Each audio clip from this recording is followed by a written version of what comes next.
overcome, or like what standard of reasonableness is being used to overcome like this sort of universal myth making, if that makes sense. Well, the authors that I'm recommending that you take a look at are gathering around the idea that what makes religion stand out among other social institutions is its effort to use a belief commitment in some sort of paranormal or supernatural agent or agents in order to explain highly unusual and traumatic events, or to try to deal with unusual personal stresses, but not just for the individual, for lots of people simultaneously. So you also enjoy the social solidarity at the horizontal level, along with the vertical relationship with the paranormal agent. Right? I hinted at the idea that religion could be replaced. It would have to be replaced piecemeal.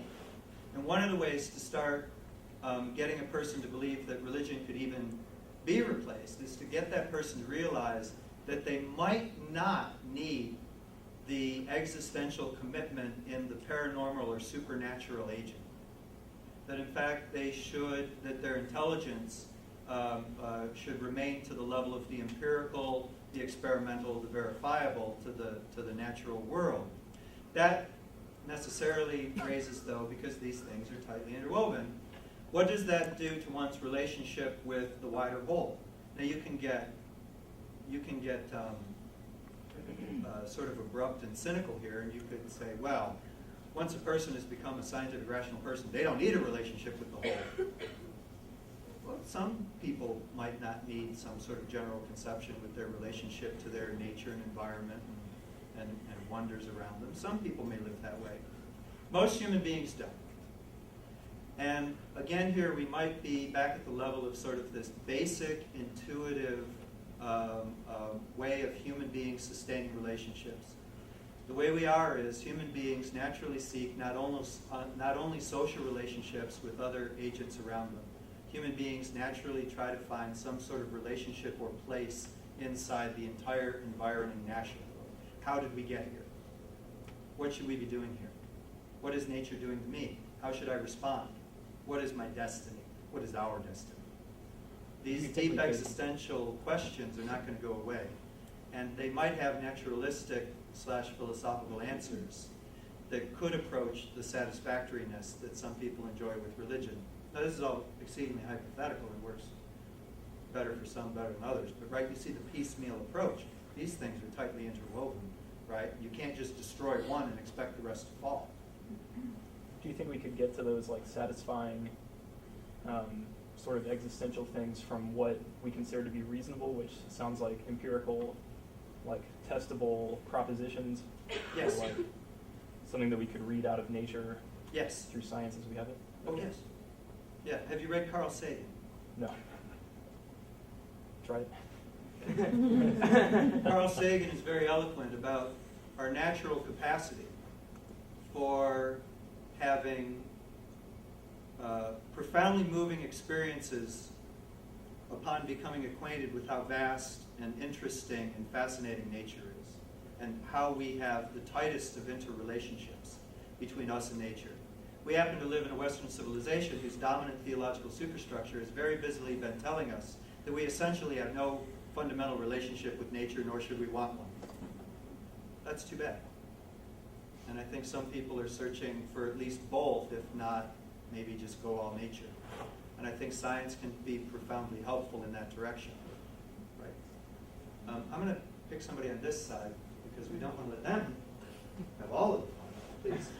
I was wondering if you believe that the overall effects of religion on society are positive, negative, or neutral? Yes. It has devastating effects on the capacity of children to acquire the habits of intelligence that we need them to be scientific inquirers and democratic citizens. This is clearly devastating for Western civilization to the extent that we deserve to call it a civilization. Yes, it has universal, dramatic, positive effects. Humanism in the West grew out of Christianity and Judaism. I mean, we bear that tradition. the ethical principles that humanism tries to protect and preserve and distill out of our the Judeo-Christian heritage of Western civilization, that borrowing and adapting is smart. I mean, it's dumb to ignore a wisdom tradition, right?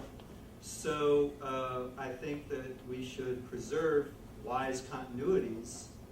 That might be sort of presumptively reasonable for our civilization, rather than to think we can start from scratch, start over, somehow a priori or pure logic or pure reasoning or spin out a moral theory.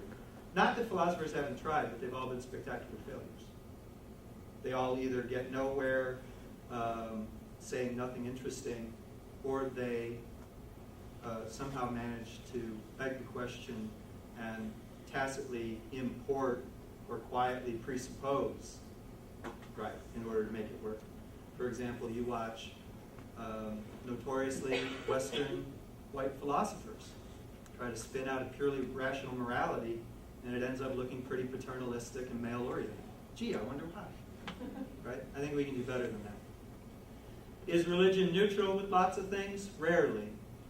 I mean, religion usually can. But it can have a neutral effect on some important things. I believe in the separation of church and state. So this secular humanist believes that ideally our democracy should be one in which religion has an overall neutral effect upon government and vice versa. Do we achieve this? Rarely, but it's been a helpful star to steer by. Okay, I'll come back over here in the back. Please. I'm going to make an observation, present an observation that I've had for a number of years, that virtually all religions, to some degree or another, reject science at some level. There's no religion that I'm aware of that doesn't reject scientific evidence at some level. Unitarian Universalism doesn't. Okay, I was unaware of that, if that is the case. It's a Christian, exceedingly liberal Christian denomination composed of people ranging all the way from people who believe in God to atheists and everything in between, but it's part of their creed.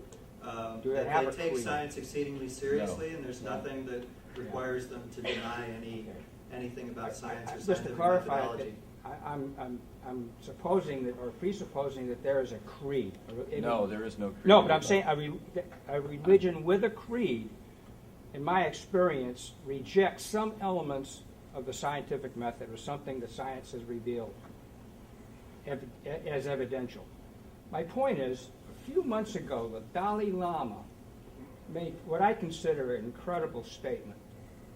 Are you aware of what he said about science and faith? He's in the habit of making mind-blowing statements. Well, so which one this the time? statement that I'm referring to was, if he was presented with a scientific fact, evidence, whatever, that contradicted his faith, he would have to go with the science. He published that very statement 20 years ago. He's been saying that for 2 years.